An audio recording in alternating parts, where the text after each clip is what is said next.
Señores pasajeros, lamentablemente el tren estaba a punto de fallar.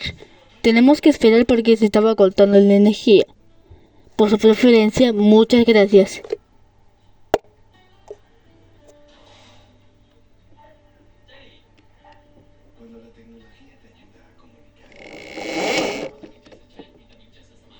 Ahora sí avanzamos.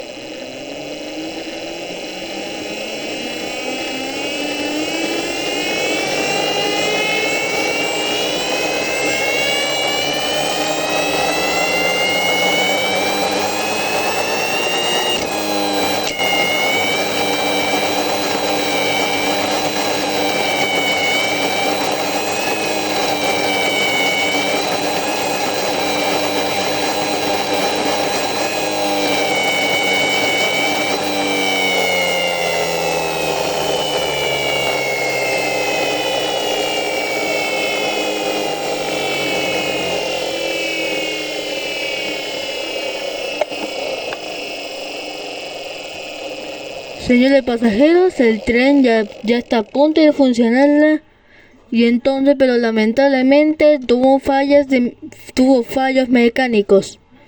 Se le aseguro que todos suben el tren. Por su preferencia, muchas gracias. Y alguno que le avisa que desea continuar su viaje.